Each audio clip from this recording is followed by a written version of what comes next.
Ladies and gentlemen, welcome. This is the Hot Poll podcast.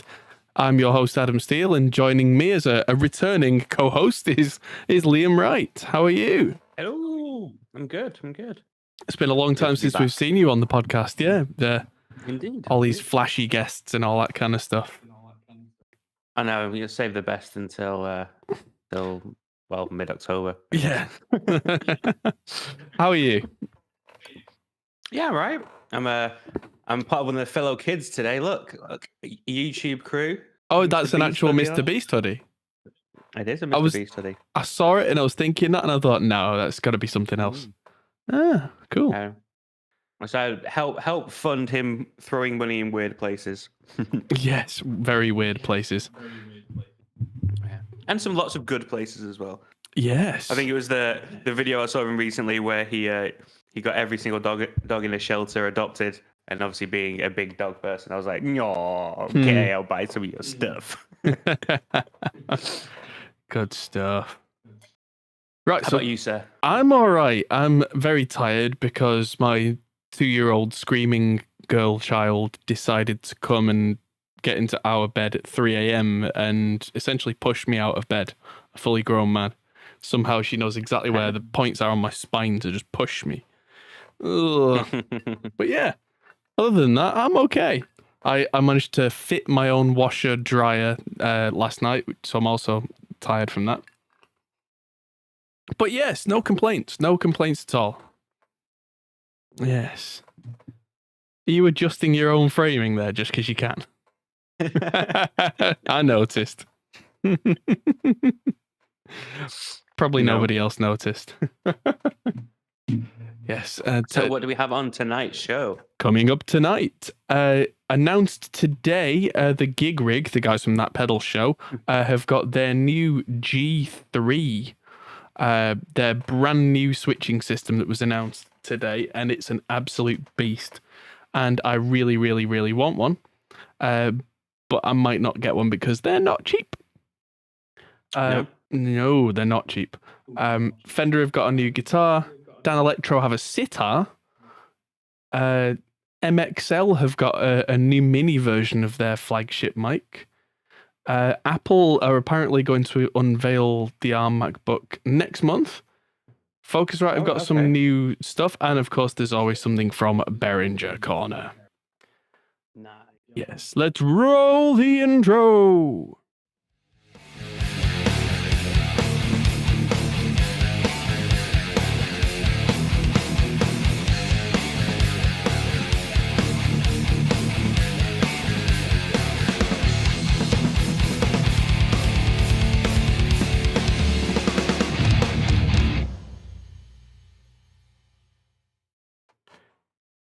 Yes, there we go. Yes, I didn't post a video last night, mostly because I usually kind of schedule videos to go out at a certain time, and I was installing said washer dryer at that time, being a real manly man. Getting my tools out and getting covered in filth. But yes, nice. Now the house doesn't have to be damp all the time because clothes can be dry. I've just noticed that I am not pixelated now. Oh yes, fantastic! I wonder if that's what 500. That's what 500 meg upload does for you. Oh, that's in now, is it? Yeah. Oh, fantastic! So you've now got the most ridiculous internet. Well, fantastic. Not quite yet. I haven't installed the 40 firewall yet, so I'm actually still just running it straight from the Draytech, so it's the same system. Right. So the Draytech can only handle 300 and 320, I think. I'm hoping so anyway. Basically, I need to do a load of crap this weekend, setting it all up to make sure that the speed that I'm getting is the speed I'm paying for. Yeah. But the upload, like, regardless, the upload is ridiculous. I uploaded a 6 gig folder to a drive the other day in 6 minutes. It's like, wow, that's amazing. That's so cool. Yeah, it's such a nerd thing, but it's really useful as well, isn't it? It sounds really stupid, but when because it's a folder that I hadn't backed up, that I would never get around to backing up because it would take forever. It was all the recordings of the D&D sessions that I do on a Wednesday with my friends, Right. So my other friends, so to speak, and I was like, I'd love this backed up because if it lost, it's like 18 months worth of a campaign, and we just finished the campaign on Wednesday, and I thought it'd be nice if this was backed up, and I thought, shit, I'll just upload it. Like it's set about 6.8 gig. I wonder how long that'll take. It'll be a good test. So it just flew by. Yeah. Amazing. Done. Nick's asking, how long is your hair? That long. I can get it in a ponytail. I decided I'm going to grow it as long as I can until all this madness is over, and then I'm going to cut it off and give it to charity. Cool. So that's my plan. Well, good on you. I think it's about 4 or 5 inches, because obviously I can cut it right short when I cut it off. So yeah, that's the plan. Yes. Mine's getting longer and longer. It's down below my shoulders now. And no one's having that. Mine. I've always said, though, if I start thinning on the top, it's all going. And I will look really weird. Comb it over when you've got that much. Yeah. It's a giant long comb over. The ultra comb over. Oh, yes.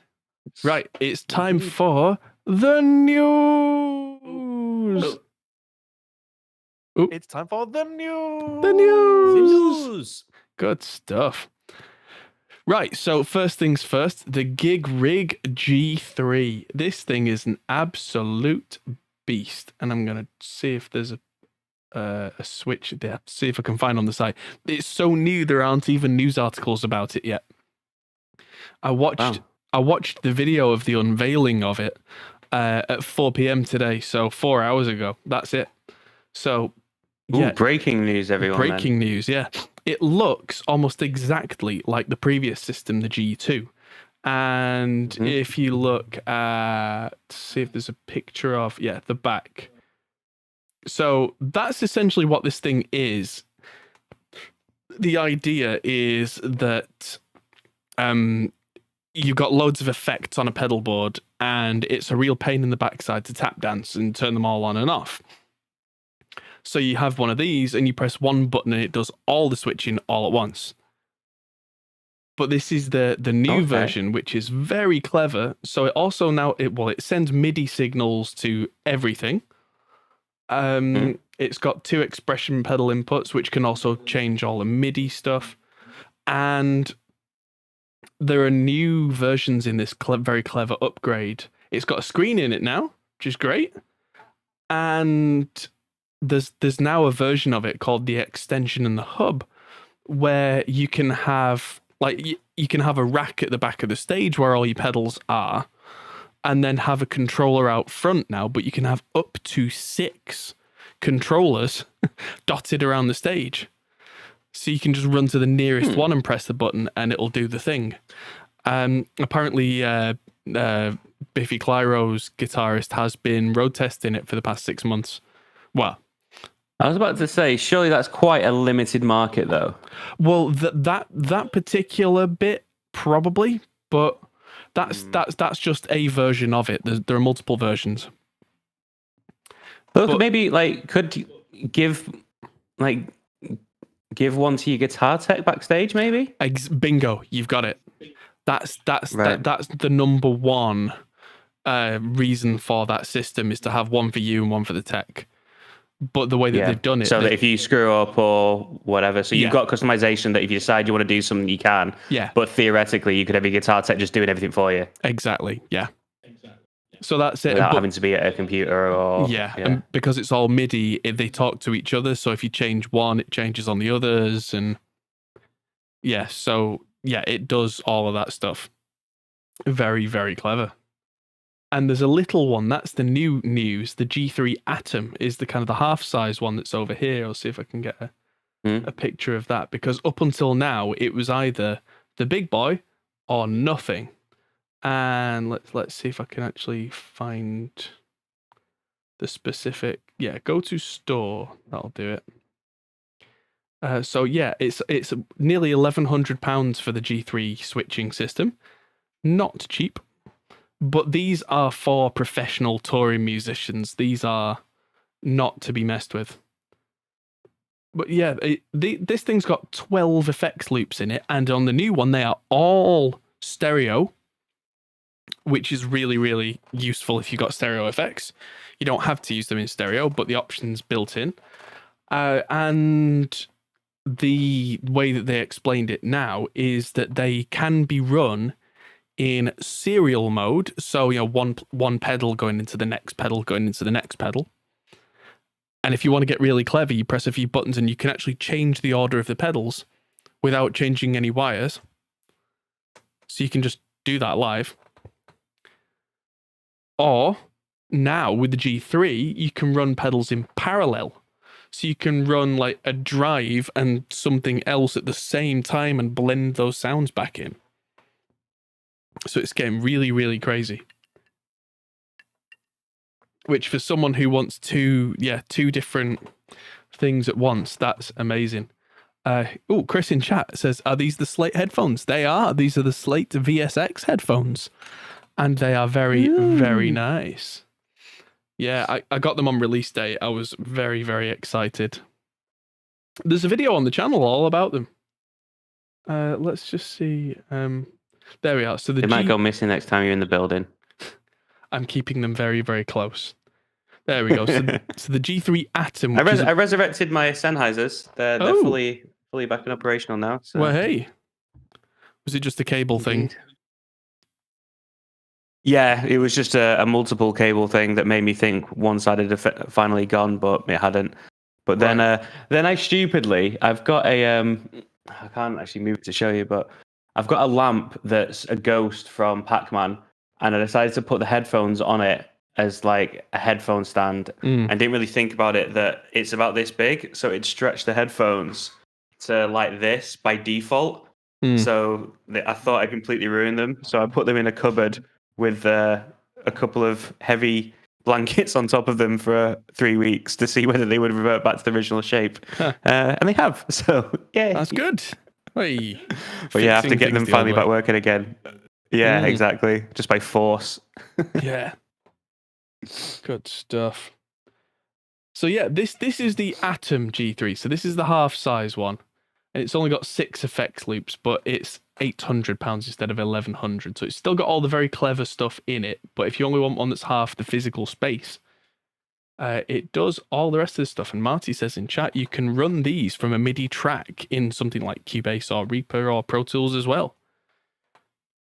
It's very clever. So if you want your pedal board to change all on its own whilst you're away from the board and it just does it in time with the music, great. See?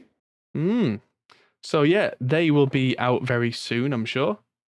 Apparently they're expected to be dispatched next month. So yeah, very cool. Very cool.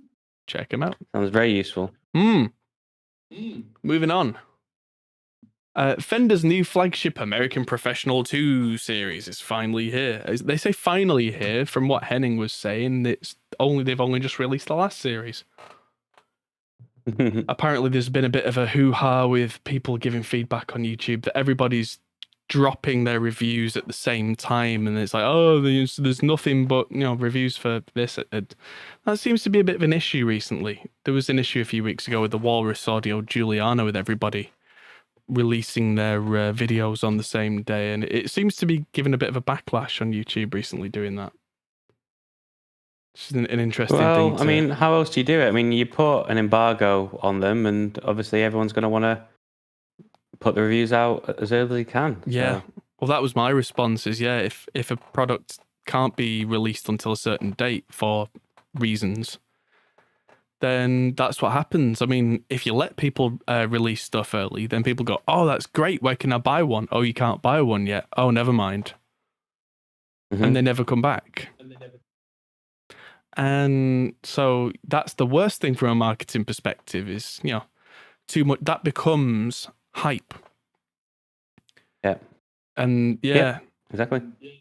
A small amount of hype can be good, but too much hype and no availability means that people go sour very quickly. So, yeah. I mean, you get around it with pre-ordering, but... But then you can end up in all sorts of other problems with pre-ordering, as we've seen many, many times. True.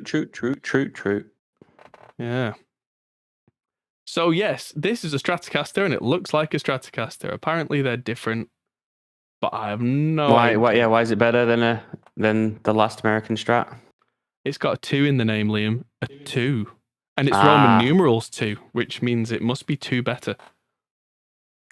Just before the podcast, me and Ash were watching Idiocracy, so the explanation you just gave just really seems to hit home to me. It is one of my I favorite was like, films. I haven't seen that film since, I haven't seen it since 2016, and given all the events since 2016, I was like, I really need to watch this film in the current climate because I feel like it'll resonate well with me.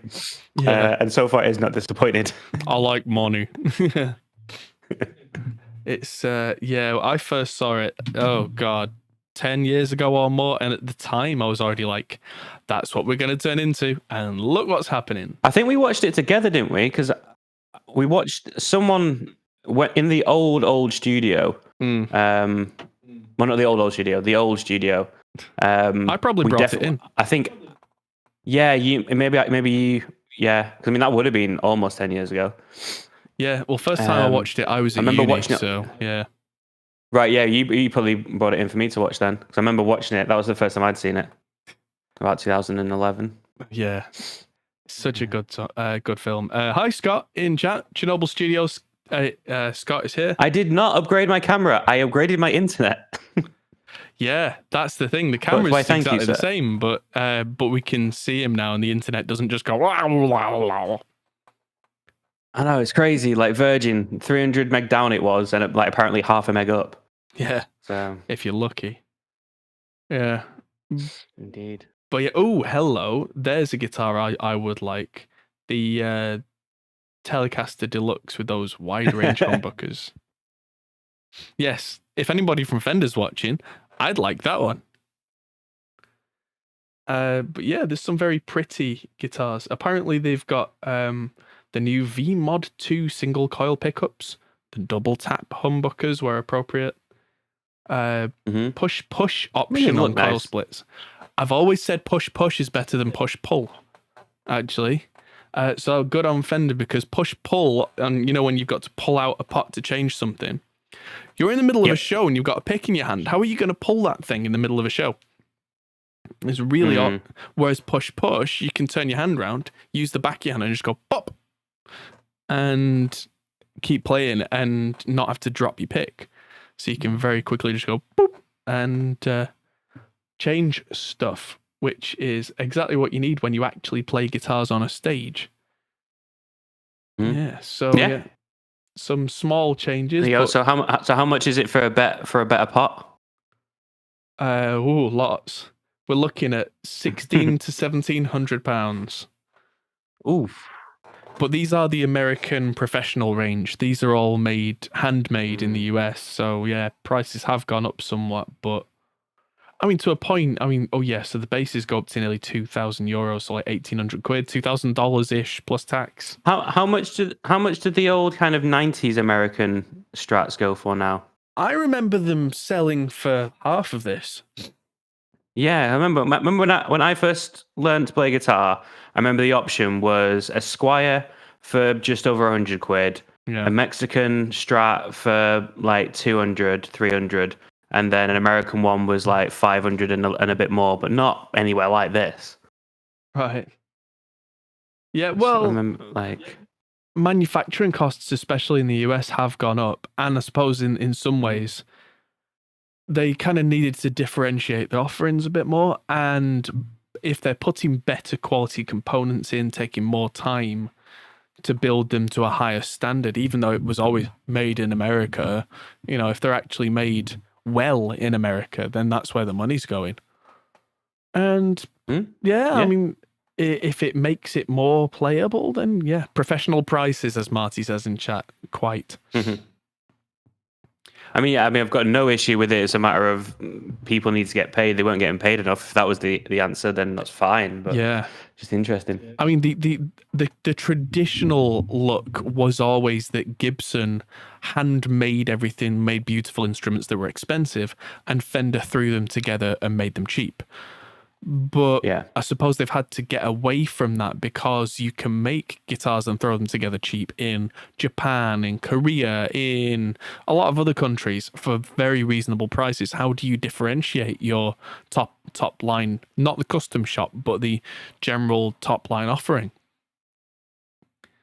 And yeah, that's how they've done it. Is Different woods, I guess. maybe. I mean, there's only so different you can make wood unless you're talking real exotic stuff. And I would not. And I think before you mentioned about quality control as well, haven't you? Yes, absolutely. I mean, Like- they will like we said spend with us. time on these. Yeah, like our Squire Strat that is fantastic. That shouldn't be as Yeah. good as Telecaster, sorry. Oh yeah, that's something I've said for a long time. Is that the more affordable guitars can be great, but it's a lottery. It's a crapshoot. Yeah. You can try 10 of them and maybe go to two the of them shop will and be great. ask, can I play? Yeah, can I play every one of your Squire Tellies, and you'll find a good one. Yeah, exactly. Whereas with the US professional range, you would expect them to be right straight out of the box. Mm-hmm. And in fact, you would expect them not to come in a box. You would expect them at this price to come in a case. So I certainly hope they do at this price I'd expect it to be range. handed over to me during a 5-course meal, where that is the final course as a dessert after having an exuberant amount of champagne, to be honest. But I mean, yeah. Yeah. Major Prometheus says, yeah, it's still cheaper than the professional Yamaha sax that he got 15 years ago. But yeah, brass can get expensive. In fact, instruments of every type at that level, you can be paying a lot of money. Yeah. Like, God only knows how much this PRS behind me would have cost at retail, but we didn't buy it at retail cost. In fact, I believe we had it priced out at one point of what it would have cost new, and we went, what? Nope. But I mean, there are instruments out there that are just, you pay that money because it's a prestige instrument at that point. Like, there's a company that I met in Germany, a guy called Nick Huber Guitars. Beautiful instruments where, on average, the company makes one guitar a day. They'll have loads going at the same time, but their actual finish release is, one a day. And there's a team of 20 of them. So that's 20 people. Wow. Yeah. Wow. How do you make that work? When your guitars cost £9,000 each. You probably break even. Oh no, per day, yeah. Okay, yeah, you do all right, yeah. Yeah. But that's the cost of that level of quality. That's where, like, this guy Nick Huber's got a room full of wood blanks, and he pretty much knows which one is which off the top of his head. So you talk to him and you go, I'd like a neck that looks like this, and he goes, I've got two options for you, this one or this one.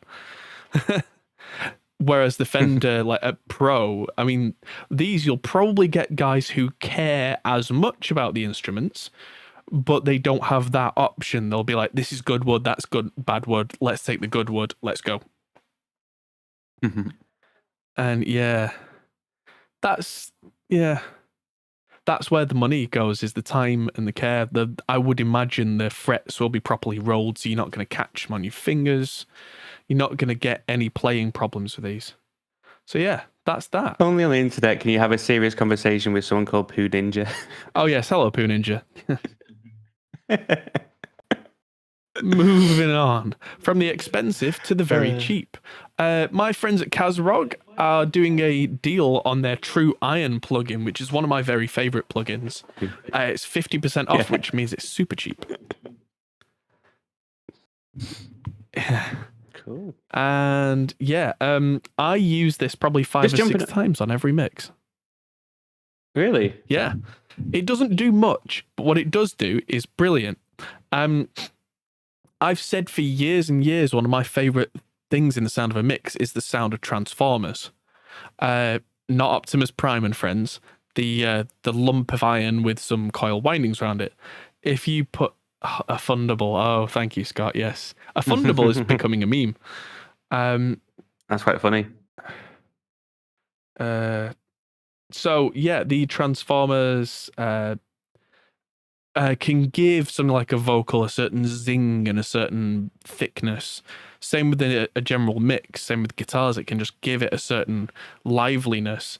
And there's loads of like virtual preamp plugins, but they've got other stuff in there as well, like saturation and distortion. And I always said all I want is just the transformer. And then Shane came along and did this. And I did a video on it a while back, and it was really, really good. And so right now it's $20 for that. And so I highly recommend that you go and buy that. And I'll stick a link in the chat. It's not an affiliate link or anything. That's just going straight to the Kazrog site. But yeah, stick that on your vocals and listen to how good it is, and stick it on guitars and turn up the crush knob a little bit. Really nice. For $20, it's hard to go wrong. There's an answer for Arjun Guerrero there then. Just use this. Yeah. Do I have tutorials mixing vocals? Not at this time. There might be one or two on the YouTube channel, a couple of old ones. Maybe have a look, but stick around for the rest of the podcast first. There will be. I mean, if you go, there will be bits in like any mixing for any specific song. There's obviously going to be vocal bits in there. Like all the stuff you did for the APY, obviously there's loads of stuff around different types of vocals in there. Oh yeah, so it'll be mixed in, definitely mixed in within other videos. So anything where Adam's doing live mix streams that are on there, they're probably a good one to have a look through and flick through until you find the vocal parts. Because then it's a live demo of something as well, so you're seeing his actual process. Yes. Thing about mixing vocals is it's a moving target, just like anything else in mixing. There is no one right answer. So yeah, you're better off understanding EQ, understanding compression, understanding delay and reverb, which, funnily enough, I am releasing tutorials on those specific things very soon. And ooh yes. And where could we possibly find those? You will be able to find those at the Pro Mix Academy, as it says at the top of the screen. It's a very different Pro Mix Academy. I've heard of that. Isn't there some sort of amazing Ultimate Reaper guide available there? There may well be. Dun, dun, Wow. I'll have to go over to promixacademy.com and have a look at the Ultimate Reaper guide and see if it's for me. Yeah. And now a segue to our sponsor. Today's video is brought to you by Pro Mix Academy. Oh, look at that. Look at that link, the hotpo.co link. Yeah, how good is that? Yeah, it's good. It is good. Yeah, man. All right, so let's move on with the news. So Dan Electro have made the baby sitar. I kind of want one of these, just as like another thing to have in the studio. For anyone who... Do you have a sitar in the studio? I do not. Well, then you need one. Well, there you go. For anyone who doesn't know much about a sitar, a traditional sitar is quite a big instrument that's got lots of strings, including drone strings and all sorts of crazy stuff. This by Dan Electro is essentially a 6-string guitar made up to sound like a sitar. So probably much better suited to somebody like me, who plays guitar and doesn't really have the time or, to be frank, the inclination to sit down and try and learn an entire new philosophy of how to play some of these instruments that are not from the background I am from. Just because I have seen the way that that's the other thing about sitars, is that it does have these things that are kind of like frets. But they're spaced in really kind of weird microtonal, I say weird, from a Western perspective, microtonal kind of spacings. They're not uniform, whereas on a guitar they are. It looks like they're made to the 12-tone scale that fits with the music that Western people tend to make. And so if you want that sound, but you need it to be in tune, quote unquote, with everything else that you're doing, then there's a video from RJ Ronquillo playing one. RJ's really cool, and that's actually on Dan Electro's own channel. So good for him. Good for you, RJ.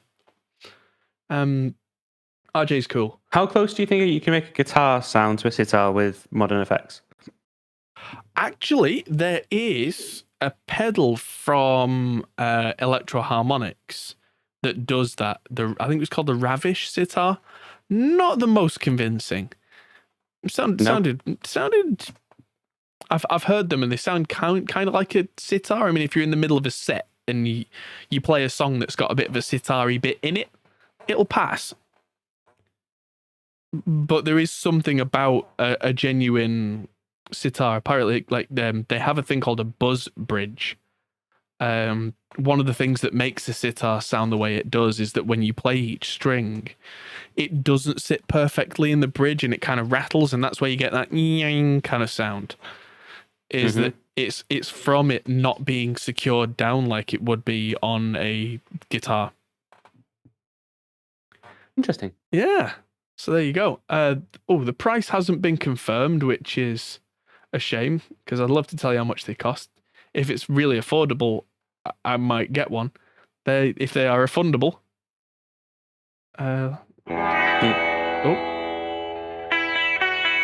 So I feel like I've missed the meme, but I'm guessing affordable is something that is affordable for people and you can buy through an affiliate link. Quite possibly. It's affordable and fun, maybe. That's what I'm saying. All right. Me and Scott released a video last week about extreme metal where I stumbled over my words and came up with the word affordable, and it was really quite amusing. I feel affordable is something that is affordable for everyone and also funds the channel. Yes. You can fund it and it is affordable. Yeah, so if it's a good discount, then it's an affordable discount. I mean, I could even make it the affordable scale of how much does this cost versus how much fun is it going to bring to you. Look, it's just, there's so many ways to make this win. Yes. It's fun, it funds us, and it's affordable. Boom. Scott, it's almost as if I've had a marketing career for 15 years. It's the first good idea I've had, though. But yes, the affordable scale will be a thing, I think. The best things come from mistakes. So. Absolutely. I mean, we had a media company and that was a mistake, but it was awesome. No, I kid. Moving on. So from weird guitars to weirder guitars. So apparently there are new affordable versions of the Tosin Abasi guitars, which are these boring. Weird. Yeah, I know. Boring, he says, with a shape like this. But yeah, when they say affordable, we're talking like $1,800, $1,900. Not particularly what I would call affordable.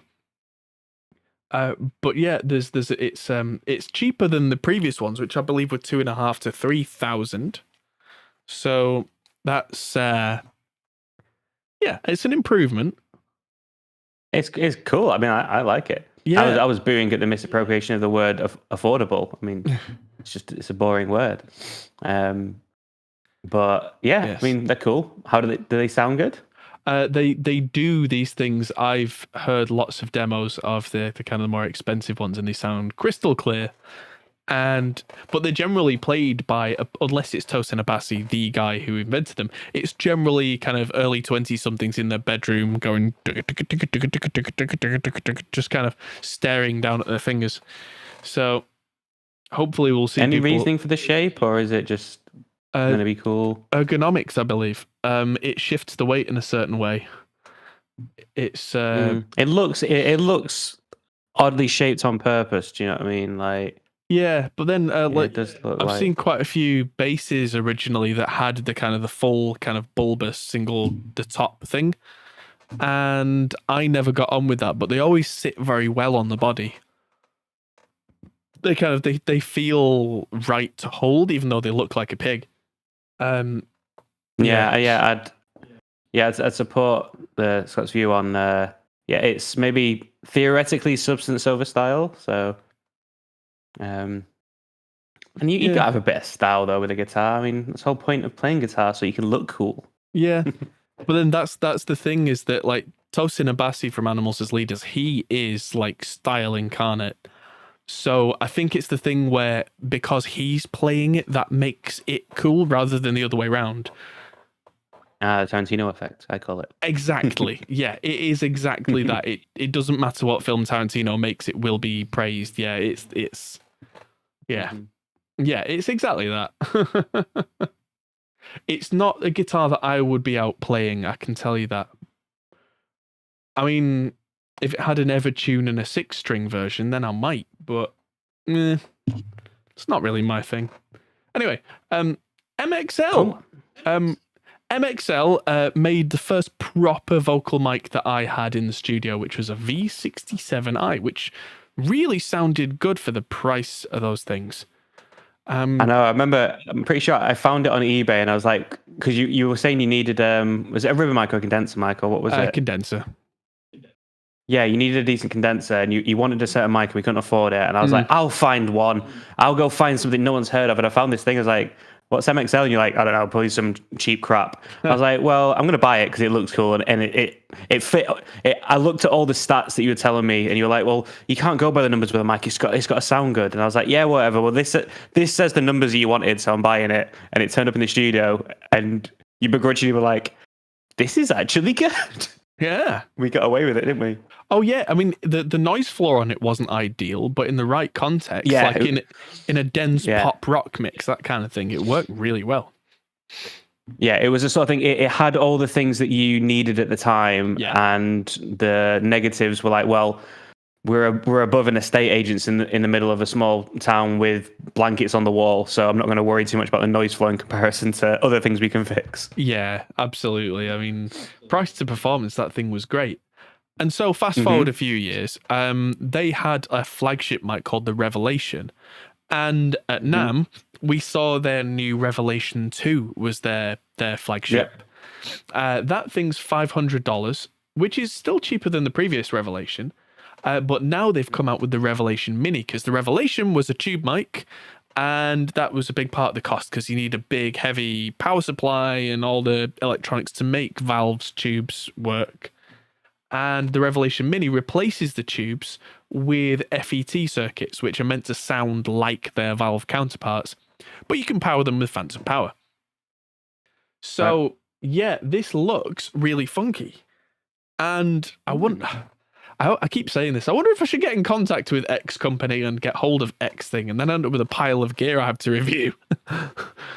Yeah, or I am just walking downstairs all day. Yes. Many apologies. Oh, look, another parcel for Adam. Oh, look, another parcel for Adam. Yeah. I try and get everything delivered to my house, but then a lot of the companies that we do reviews for, they're like, oh, yeah, we'll send you something. And then they say nothing. And then a couple of weeks later, you get a knock on the door. It's like, delivery. Oh, right, okay. Yeah, it's like, call you up. Ad, you've had like 30 things delivered.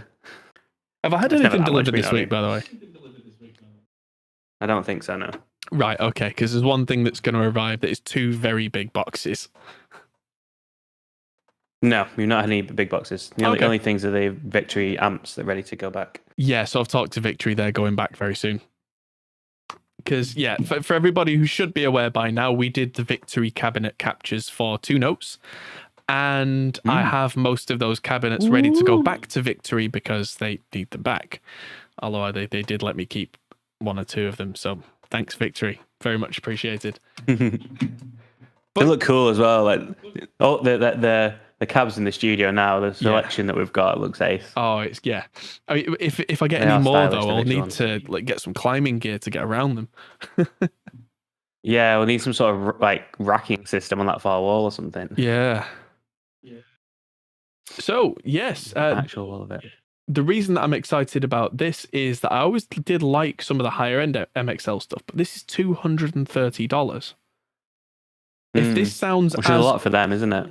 Well, their stuff ranges from $100 ish to $1,000. Oh yeah, you were saying you said that they've gone up since, yeah. Well, they do higher end stuff. The original Revelation mic I think was $1,000, and the Revelation 2 was $500. So they've found some way to make it more affordable.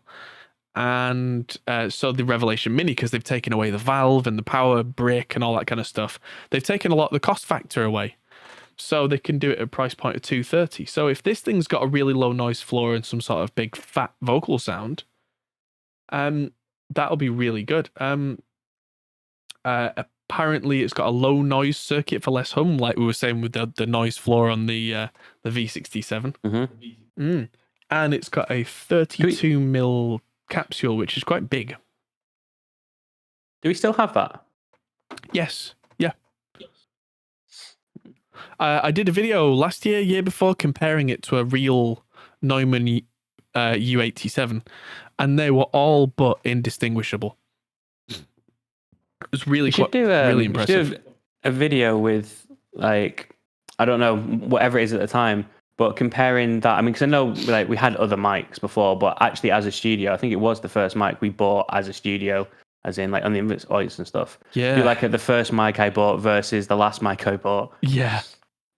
Oh god, that'd be quite cool. The last mic I bought was a £600 ribbon microphone.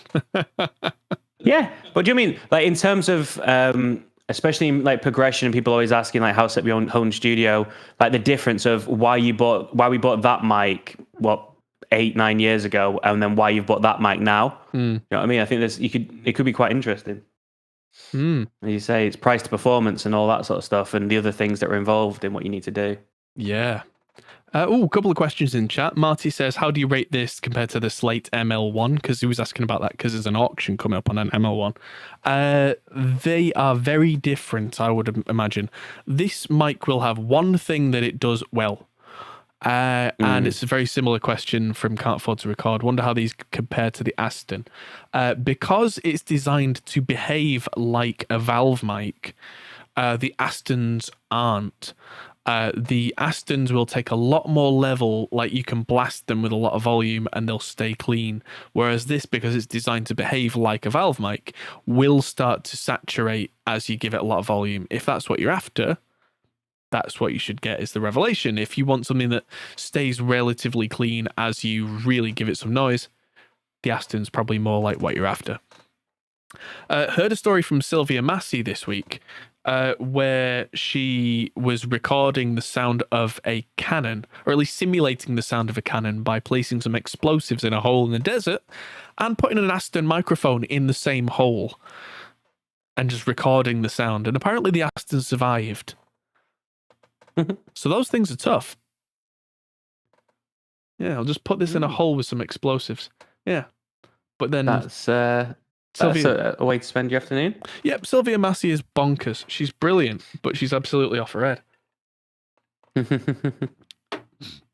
Yeah, she does things like there was a band where they recorded the drums at the base of a disused nuclear steam vent tower, and it sounded incredible. Okay. You know what I mean? Those big kind of vent things. And yeah, the way that they are, apparently, well, I say apparently, they've filmed it, that there's actually right at the bottom of it just loads of gaps. So you can literally walk in. But when it's a working power plant, you obviously can't walk in because nobody would let you in and you would probably die from steam burns. Yeah, I was going to say, it's probably not what you want to do, but yeah. Yeah, but when it's disused, they put the drum kit in the middle of it, and it had this amazing echo, this like kind of thing. Quite a unique sound as well, with the sound bouncing in all those different ways. Yeah, because of the kind of semi-conical shape of this big, giant concrete monolith. Yeah, it was fascinating. But that's the kind of thing that Sylvia Massey does, because she's comes up with this stuff somehow. Yeah. So anyway, let's move on before I talk all night about Sylvia Massey. So Sun Audio, who are probably no relation to actual Sun, because Sun is now owned by Fender, have released an analog preamp / distortion pedal, which I'm going to imagine sounds like something like a Sun Model T amp. This thing can add 60 decibels of gain just from a pedal. So this is going to make your sound go boom.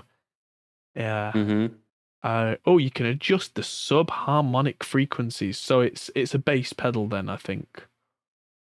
Contour the mids. Yeah, I'm guessing so. And it's got TRS balanced outputs. That's interesting. So you could put like an adapter in there and use it like a DI box because it's balanced. Not cheap though, $265. But yeah, these seem I'm like sure about the big red switches. Yeah, you're going to catch one or the other, aren't you? Yeah. They're very close together. And they're just a bit ugly. I quite like the ugliness. I mean, if I was on stage, it's dark, you can't see a damn thing. I would definitely want to be able to see where the buttons are before I kind of thrust my feet at them. Yeah, I mean, I get that. I feel like you could go for some like neon yellow or something that would be bright, that would go better with black than red. But man, that's just me. There's a company, I think they're called Barefoot Buttons, that actually do that. Buttons, Barefoot Buttons? Yeah, Barefoot Buttons. So I'll just throw this in here. Yeah, Barefoot Buttons that, if that loads up, yeah, that do custom colors and shapes and stuff. So yeah, they make glow in the dark ones and craziness. So yeah, you're onto something. Because there they are. Somebody makes them. Yeah, second good idea of the night. Already been taken. Better than blue balls, Chris says. Yes, okay, sure. So, on to some tech news. The rumors are, and this is from Bloomberg of all people, so it's probably going to happen, Apple are going to unveil the ARM MacBook next month. So, if you're looking at getting a MacBook, don't. Because the ones that are an entirely different architecture are coming out very, very soon. And all hell is going to break loose. Because there's a good chance that the programs that you like to use have not yet been compiled for ARM processors. There apparently is going to be a new version of the thing that Apple have called Rosetta, where it can actually translate on the fly from the Intel architecture they currently use to ARM. But doing things like that always incurs a big penalty in terms of performance. Because it's of course. It's literally like having a translator in between two people. It slows things down as a necessity. So that's a thing.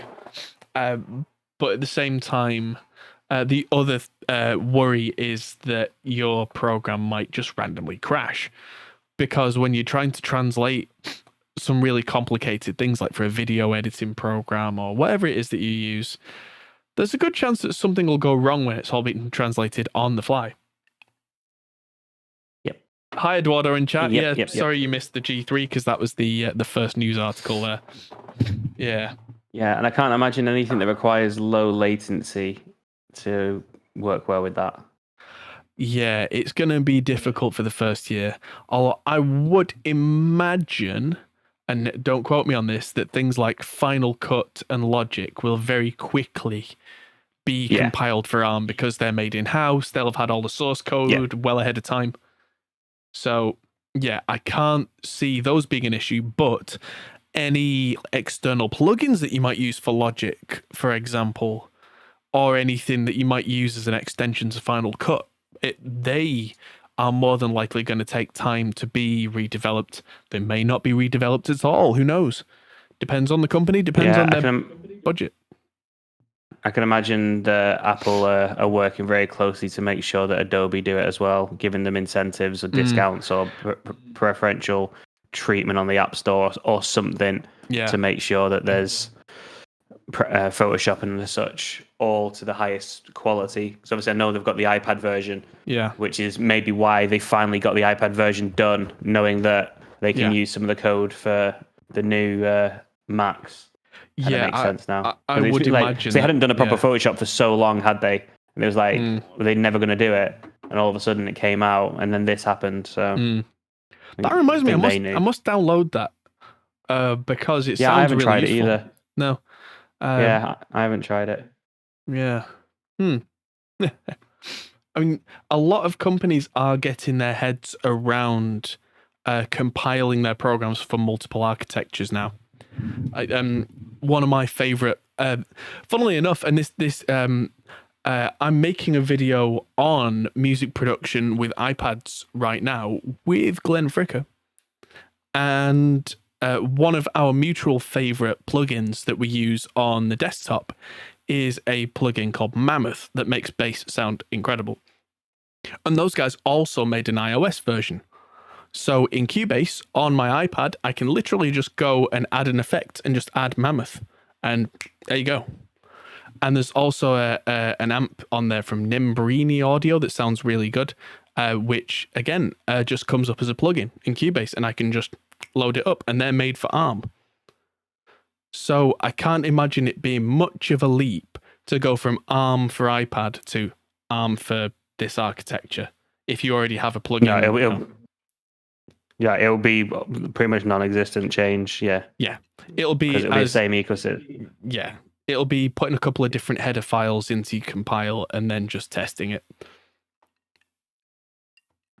I mean that's pretty much at all. Yeah. I'm going to bet as well that the Kazrog plugins, like True Iron that we talked about before, and all their thermionic stuff, will be OS X compatible for ARM from day one, because I had a conversation with Shane very early on when the development kits came out, and he got hold of a development kit and started developing then, and that was several months ago. And any developer that's got the brains about them, hopefully, will have been doing the same. So, yeah. Yeah, I mean, the whole point of it as well is so that they'll want it so that you can have cross-device control over things, so that you can pick up from your MacBook and move it to your iPad, move it to your phone. Like, it's the idea of this sort of thing. So I think it'd be quite easy to do. Yes. Eduardo in chat, have I given feedback on the Slate headphones yet? These ones. Yes, I have. I made and published my video within 36 hours. It's out. It's on the channel. Have a look. They're very good, by the way. Even Mr. Slate himself share your video. He did indeed. I was very happy about that. Very happy indeed. Yeah. These are really, really good. And every mix I've made since I got these has been measurably better than before I got them, which I didn't know if I would be able to say that. They don't mix things themselves. I still have to put all the work in. It's not sped my process up. That's something that's interesting to know. It's not like it's gone from, it takes me 5 hours to, it suddenly takes an hour and a half. No, I still have to put the same amount of work in. But at the end, I can press the buttons to check on different virtual systems, and I can very quickly hear if there are issues. Very quickly fix them, hit play, and go. Sounds exactly the same as it did on these headphones, which is the weird thing. Well, it sounds exactly the same as it would have done, on the headphone model. But on the other models, things are being made apparent. Have you got any headphones that you can compare? Yes. That are models? I do. I've got the Sennheiser HD 650s. And these model the 650s, if you put them on the 650 model, and they're very, very close. I think that my 650s have a little bit more low end and don't have quite as airy a top end, but we're talking like a dB here and there. Which the other... How do you compare though? Because the 650s are open back, right, and they're closed back. Yeah. So I find that things sound different to me on open back to closed backs because of the way that the sound releases, I guess. Yeah, there's some binaural processing going on, and it messes with you a little bit until you get used to it. The room emulations are the strangest thing. So you've got closed backs on, but they actually do make it feel like open back. Yeah, the way that it sounds. They do. It's the strangest. Cool. Yes, the weirdest thing. Very cool. But yeah, the thing that really kind of unsettles me a bit is when you put one of the speaker models on from one of the rooms, you feel like you're in the room. And it's the strangest thing. There were a couple of times when I was in the studio trying to compare these to the monitor systems where I took them off thinking, no, hang on, the speakers must still be playing. and they weren't. Yeah. Yeah, it's the most. That's cool. Yeah, it's bizarre. It's annoying though, because you no matter what, you can't really do a video on it. I mean, you can do a video on it, but you can't show that to someone without them listening to them. Yeah.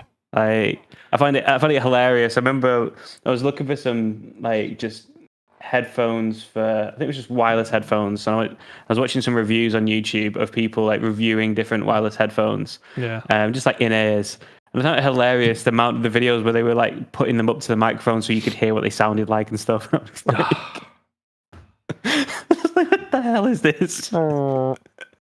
Stupid. I was like, and they're trying to say, look, you can see how good they are. Listen, I'm like, no, that's not how any of this works. No, it's no.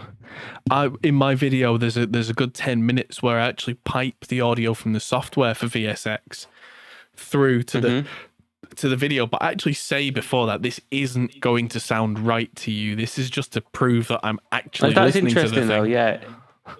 Yeah, but that's just an interesting to see how it changes the audio, and then obviously the headphones will then make it sound a certain way. So that's interesting, though. Yeah. I did get a few comments from the less smart viewers saying, "Oh, well, it doesn't sound right on my headphones." I'm like, it won't, and I said that specifically. No. I went out of my way to spell that out. But if they had like headphones as well, it would though, right? If you're piping the same audio out. Yes. If there's nothing like, it's not like, they're not USB, there's nothing special, it's just audio that goes into them. Yeah, if they had Slate headphones and listened to my video, they would hear what I was hearing. Mm-hmm. Yeah, absolutely. There you go. So, there you go. We'll do a special video. Everyone go out and buy the headphones, and then he'll review them so they can explain to you why they sound like what they do. Yeah. After you've bought them. Yeah. Make sure you get an affiliate link, and that will definitely be a fundable. Yes, quite. What was I going to say then? I don't know. It's gone. Can't afford to record says, yeah, but first, here's my clean tone. Which, yeah, actually, that's become a bit of a meme. Andy, the guitar reviewer, says, but first, here's my clean tone. And some people are like, oh, why do you always do that? It's like, it's a frame of reference. If you know what this sounded like before you did the thing, you have some frame of reference to what the thing is doing. It's like... exactly. If I have a slightly distorted guitar tone and then I add a pedal on top, but I don't tell you what the sound was like before, you're going to assume that distortion's part of the sound. Yep. So the before and after gives you perspective. And it's funny how people complain about it, but it's just because they're not clever. They're not thinking about it anyway. I had one guy, just as an aside, commented on the headphone video today because it was a 30-minute video. It was in-depth. And it's called the VSX Unboxing, Review, and First Impressions. That's the title, right? So I'm very clear about what this is. It's in-depth. And this guy's complaining, going, oh, well, you did too much talking. It took you 15 minutes to get to the review. And I'm like, firstly, you didn't have to watch the whole thing. Secondly, the video has chapter markers, so you can very quickly see at the bottom on the play thing where it is you're supposed to go if that's the bit you want. And thirdly, we've had nearly 8,000 views on that video and no one else has complained. Maybe it's just you. If you just want to hear just my reaction to it, skip ahead. But there you go. Some people just complain because they don't get the moon on a stick. And anyway. Indeed. I'll get down off my soapbox and move to the next news topic. Focusrite are making new parts of their RedNet line. So they've got the A and D16R, which are part... This is all the RedNet, so the Dante stuff. And I'm really intrigued by a lot of this recently. I like the idea of Dante, which is like audio networking. It's very low latency. It sends your audio over Ethernet. Just a bit of backstory. I have been quite critical of Focusrite in the past, just so everybody's aware. But almost always it's been critical of the super low end cheap interfaces being subpar, which I believe is no longer the case, but the first generation Scarletts and stuff like that, no bueno. But yes, this is not that. This is their Pro line. And their Pro line You has still use an always... Octopre, don't you? I do. I have an Octopre Mark II Dynamic in my setup. Yeah. And I had a Focusrite Liquid Sapphire 56. Very affordable. Yeah. And that thing was... That held the studio together for several years. It did, yeah. Very good stuff. Yes. So, Focusrite, I am eyeing up their Dante stuff because if I can convert the studio to Dante, then that opens up more possibilities, like being able to have preamps that are in the live room that I can control remotely. I can run a single Ethernet cable up into a different room, for example, and like I could do things like I could record sounds in the meeting room just by plugging a cable in and not have to do any extra work, you know, things like that. I'm starting to think ahead and think, you know, crazy. And then some of the real nice high-end gear now all uses Dante cabling, like the Burl Audio Mothership, which is this huge converter thing. But it's hard for me to justify the cost because everything in the studio is working really well right now with the RME setup. And I worked out that the cost to me to convert to Dante without getting any improvement in sound quality, and that's the key, would be about £2,000. Not worth it. What's the benefit? Well, that's the thing. If that's all I was doing was just converting to using Dante, there really isn't a benefit because the potential benefit is for potential growth. I can then add things to that system that aren't necessarily, you know, Focusrite, or even I don't have to rely on ADAT anymore because ADAT is slightly flimsy as a physical protocol, and I can just run an Ethernet cable because ADAT cables, you can't make them very long before they don't work. So as it is, all my system has to be in kind of the one rack. And oh, thank you so much, Al, for that. That is always appreciated. Donations are gratefully received. And so that's the issue, is that as it is, I could I could change to Dante for about £900 because there's a box they do called the RedNet 3. And the RedNet 3 has loads of ADAT inputs in it and changes it all to Dante. But if you just plug that straight into an Ethernet socket on your computer, the latency isn't great. Which, again, this is the other thing about Dante, is you can have more than one unit listening to the same inputs and outputs concurrently, and it just does it. So that's where it gets clever. So how different from... I mean, just again, Al, thank you very much to say all the money in terms of donations goes right back into the channel. So thank you very much indeed. Yes, very much so. What's the difference between Voicemeeter's V-Ban and Dante? Or do you not know? I do. V-Ban is kind of like it's a layer protocol. So it kind of there's normal IP traffic, and then V-Ban goes on top of that. Which means that the latency can be affected because it has to go through, you know, unmanaged switches and all that kind of stuff. It'll get there, but it might not get there within like 3 milliseconds or whatever it is that we as audio guys would really want it to do. Right. So, but theoretically, so if you've got a network card running your cable into another computer via V-Ban, so there's no other traffic, and you block your other ports, etc., then it's exactly the same. In theory, yes. Yeah. But then the latency that I get on V-Ban is I have to offset it. So like the HDMI audio latency is like about 400 milliseconds. Right. Like slower. So the V-Ban is just instant, and then my TV gets the picture 400 milliseconds later. Yeah, which again, like I said, in non-critical audio applications, it works brilliant, great, fantastic. I think it worked too well. I've actually got to put delay in to make it work. But that's yeah.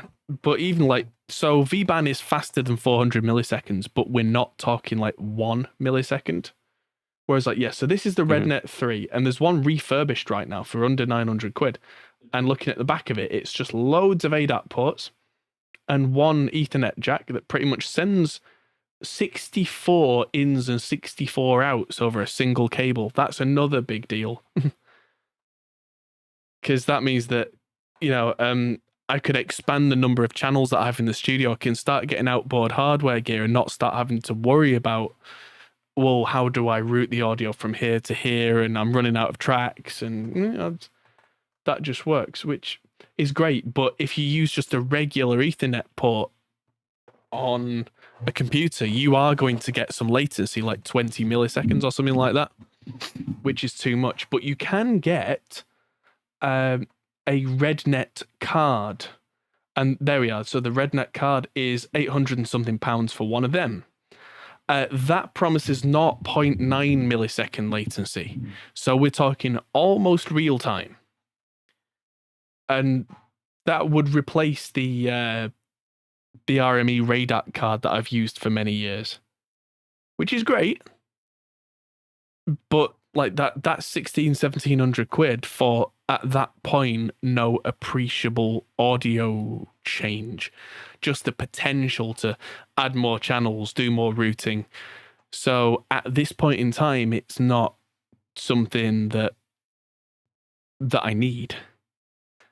But like Neve, for example, Glenn Fricker's got a Neve unit that he got very recently, which is 8 Neve preamps, and it just sends the signal out natively over Dante. So you would just chain that Dante out into whatever else you've got that's Dante, and it just picks them up, aggregates them, no latency, off you go. Which is great, very clever. But, it's one, that's a 10 gigabit Dante card? Is it? Is it? Maybe it is. No, it says gigabit. Gigabit Ethernet connectors. But yeah, this thing will do 128 in, 128 out at less than 3 milliseconds. That is impressive. Yeah. So that's it. I could go out tomorrow and just buy them and cry a lot and not have any money.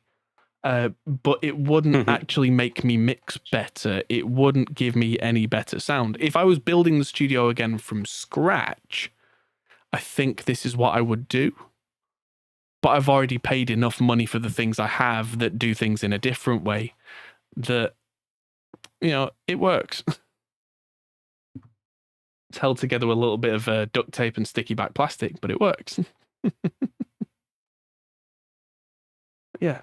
Oh, that's the sound of the washing machine in the background. The one that I installed earlier, like a real man. Yeah. How many bytes in, if you were doing that? So it's over an Ethernet cable, so it's still only going to be a gigabit, like at most. All those channels are still going to be less than a gigabit. Yeah. So let me just calculate. So it's not like it's requiring like special cabling with that 10 gigabit thing. So you're having to put different, or you're having to use different cables, surely, because no, you just use like Cat 7 cable or something, is it? You just use good quality cables like Cat 6 or Cat 7. You shouldn't really be using Cat 5 in anything these days. Cat 5 is going the way of the dinosaur. So let's just do a little calculation. I think it was 2.4 megabit roughly is 48K at 24 bit. Times that by 128 is 312 megabit. So that's, and times that by 2, so we get in and out. So if we're running at 48 kilohertz, 24 bit, we're running at just over 600 megabit for the entire line. So you've still got headroom. Cool.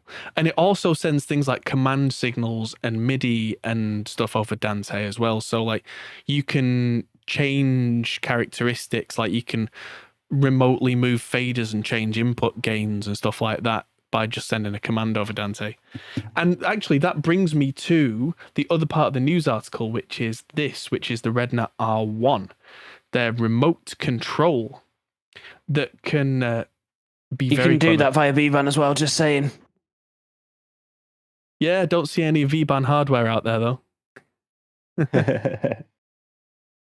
But yeah, this you can pick up to 12 channels to be like, you can do full Dolby Atmos monitoring and have the output level for all the channels routed through here.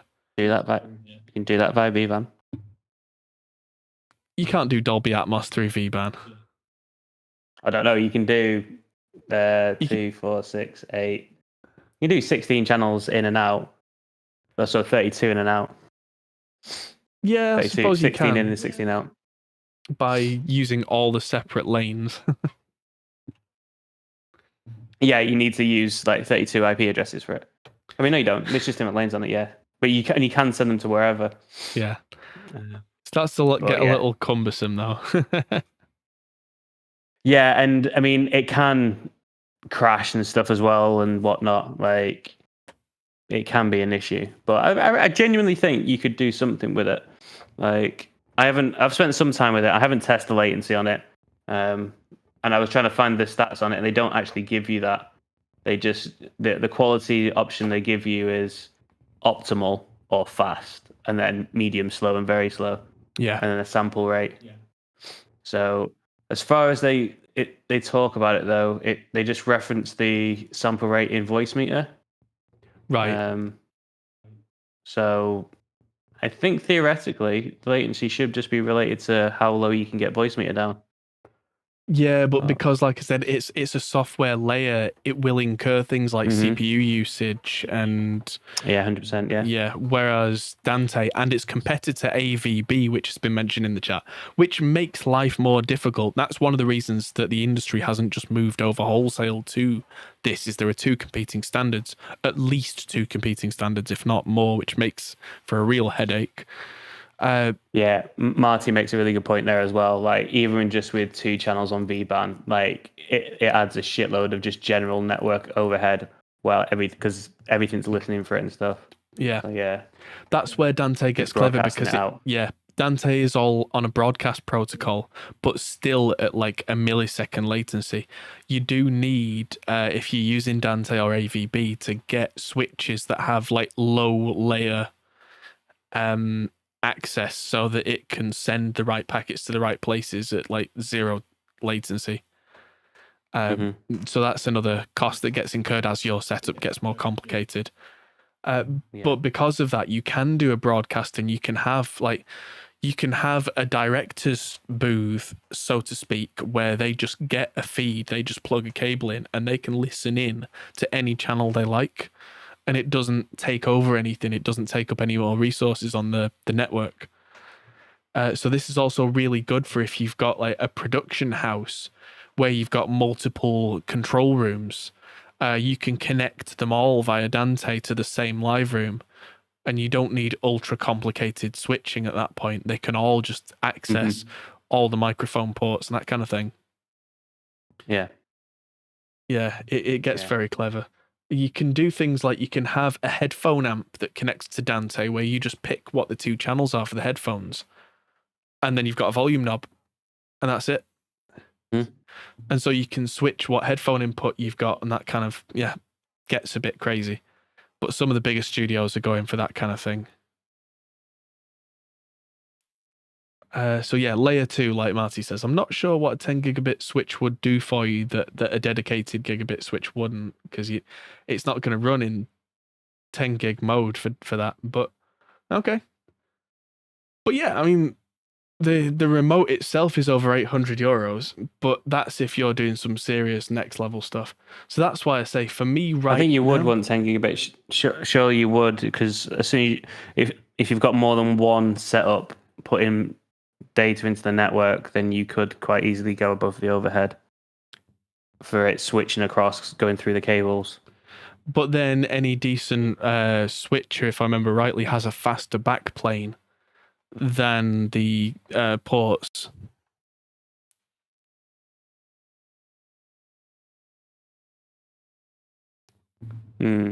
Just depends on what you want to bring in and out, I suppose. Yeah, I get what you're saying. I don't know.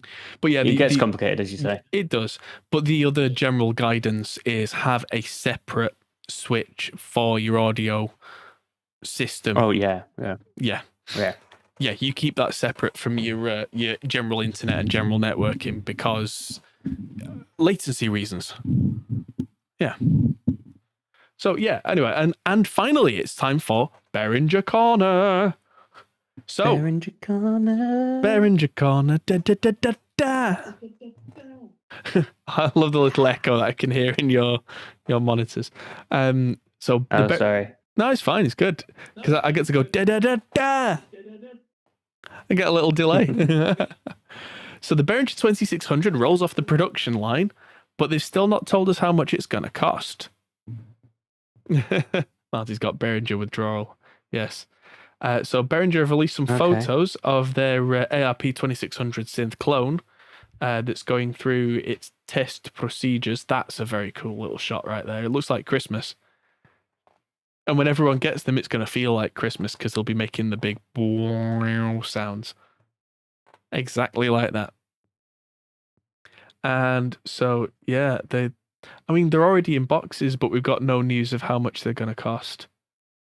Boo indeed. Boo.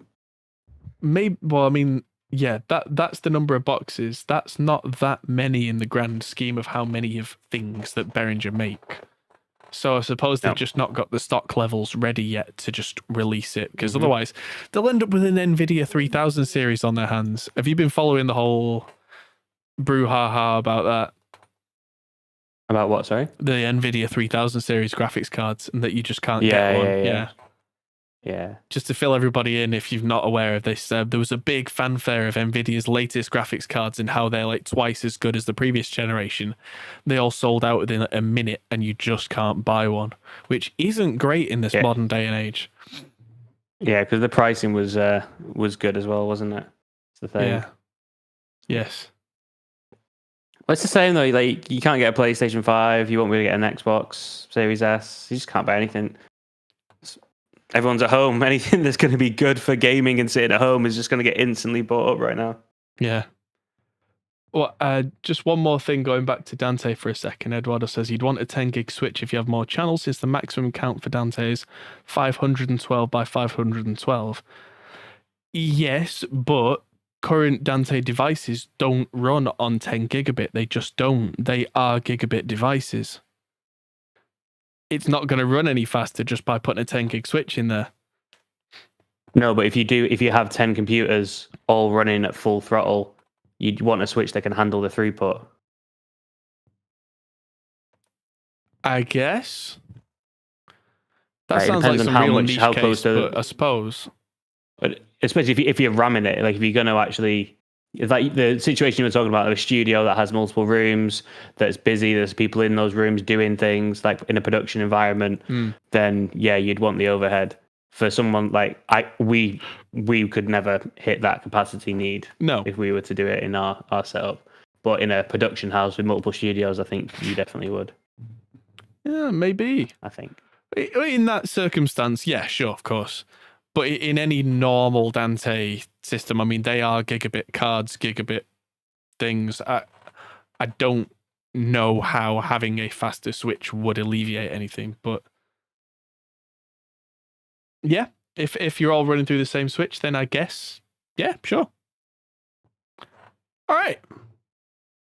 So that was the news. The news. I can only start it again, which just says it's time for the news. It's time for the news. It's no longer the news. The news. That was the news. Yes. Any questions from the chat? Now's a good time. That was a good set of news. There was a lot happened this week. Good news. Good news, everybody. Good news. Good news. Good news, everyone.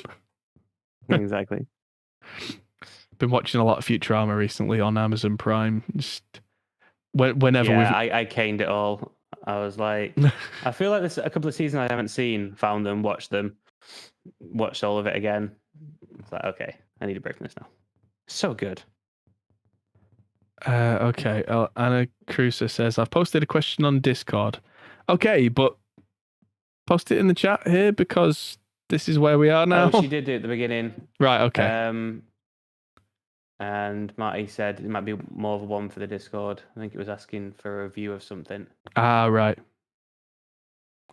Oh, I did see that.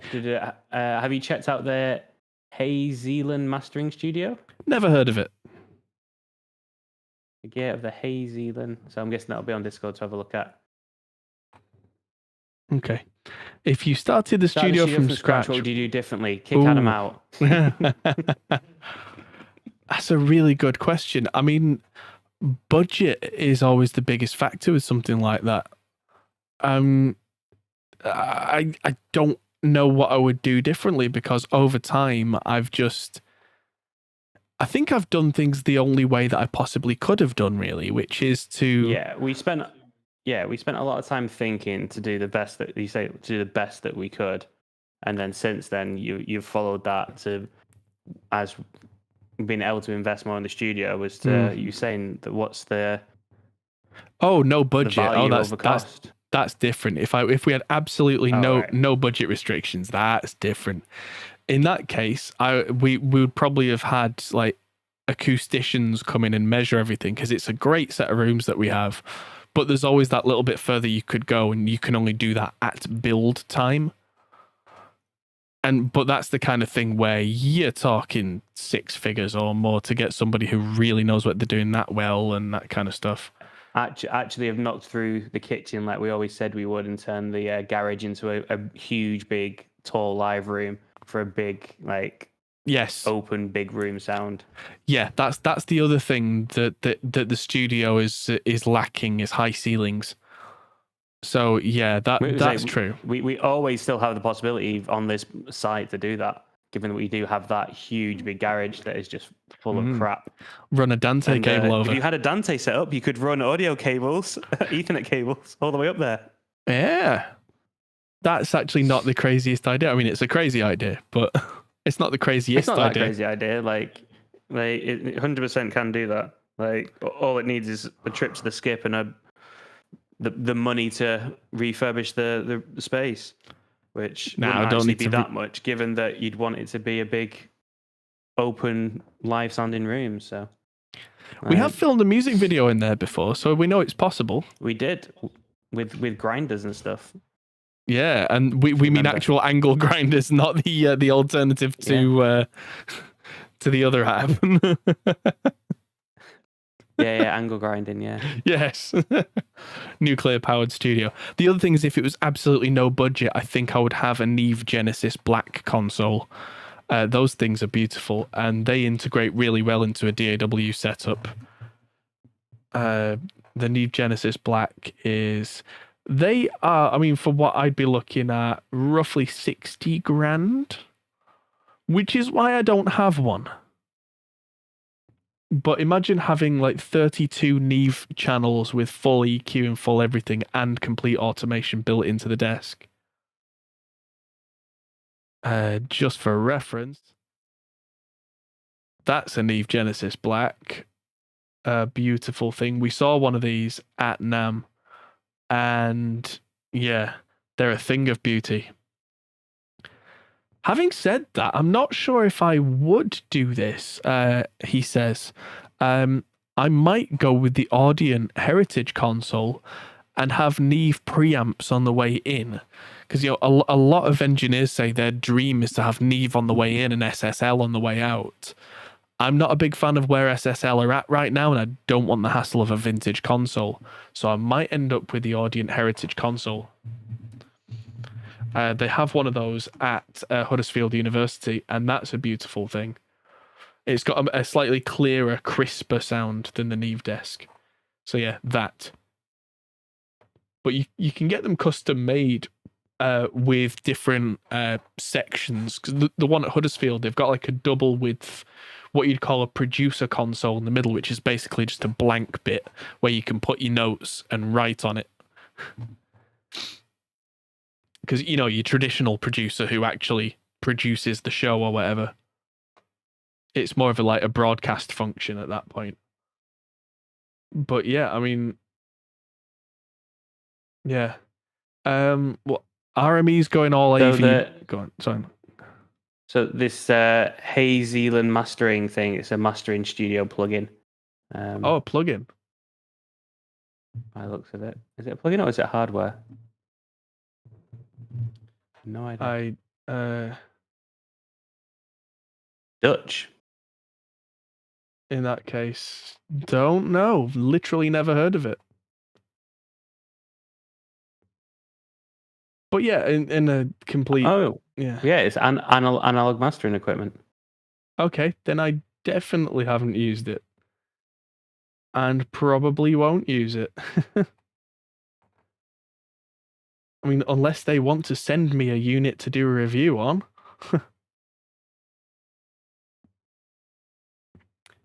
I'm really confused. I have no idea what this thing is. Oh, it's a mastering studio. Well, in that case, I have absolutely no insight. Sorry. But yeah, I mean, this is the kind of thing that is likely to be like end of the road for me. Is like, I mean, honestly, this would be mostly a showpiece for me if I had one of these. Because I'd track through as probably 16 Neve inputs for the drums, and then record 3 channels of guitar at once, throw them up on the desk, but then do all the processing in the box anyway, because that's the way I work. Because as strange as this may sound to a lot of people, I love my studio, the studio. I don't want to be there all the time. If I can edit stuff and do a basic mix from somewhere else, I really like that freedom. And then to be able to come back to the studio at the appropriate time to do the rest.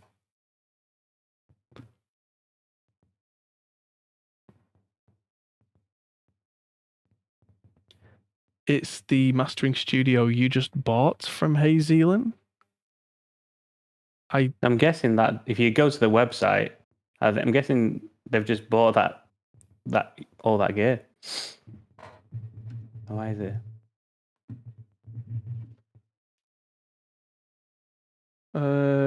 Question in Discord. Oh, okay. I would love to know your opinion and advice on how to implement it for recording. I have an Apollo X16. I wouldn't know where to begin. I might not be the right person to ask that question to, in all honesty. I don't know what you want to record, and yeah. I mean, oh, it's got the same speakers as Howie Weinberg's mastering studio that pops up in the Slate VSX. I mean, that's cool. But yeah, I mean, just do your thing, I guess. That's all I can suggest. It's got a separate live room and yeah, it's got stuff. That's my review. It's got stuff. 1073s. There's a big equipment list on the gear page. Lots of stuff.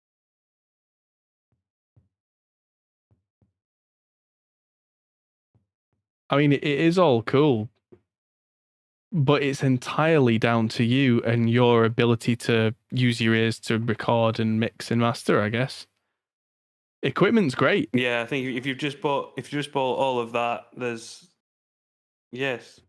on you now. Yeah, there's every chance that you know what you are doing if you have the funds to buy this. So good luck. And if you have just bought that and you don't know where to start, then yeah, maybe sign up to the Patreon and get Adam to do some classes with you. Yeah. Because there's a million things you'll need to do.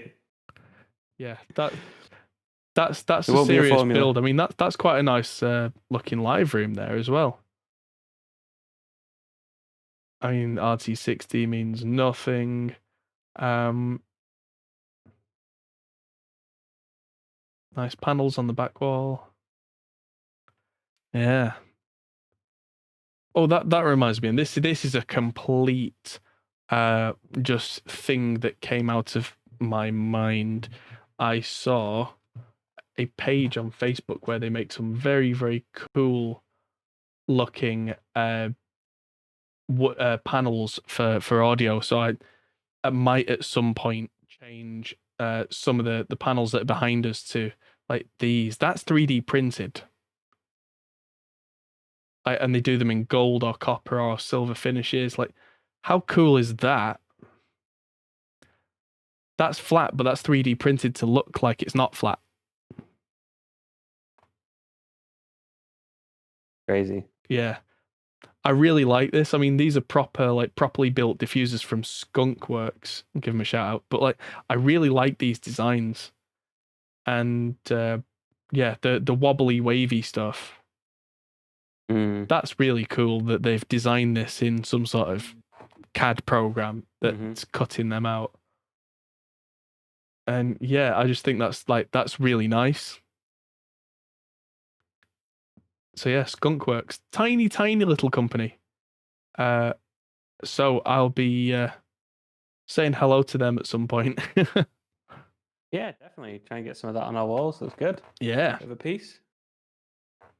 Right, it is 20 to 10, I believe. Yes. Oh wow, it is. We've gone on a while. Time to say, well, it's because you missed having me on the show, and you didn't want to leave me, is what it was. Yeah, absolutely. I want to show you all the things. Cool. Okay. All right. Well, until next week. Until next week, when our special guest will be, who knows? I have no idea. I've not had time to even think about it. Been too busy fitting washing machines and being screamed at by a 2-year-old. Maybe see you next week, chat. Who knows? Yes, who knows? Otherwise, indeed. I will be in the chat with you guys. Yes, indeed. Nice one. Okay. Well, say goodbye to Rogie. Bye, Rogue. Goodbye, Rogue. And goodbye, everybody. Thanks for watching. We'll see you next week, Thursday, 8 p.m. Goodbye. Hey, everyone. That might be the end of the video, but if you fancy carrying on this conversation, we have a Discord server. Link is in the description. We're also on Patreon, which is something you can really help us with. We also are on Facebook, Instagram, and Twitter at Hop Pole Studios. See you there.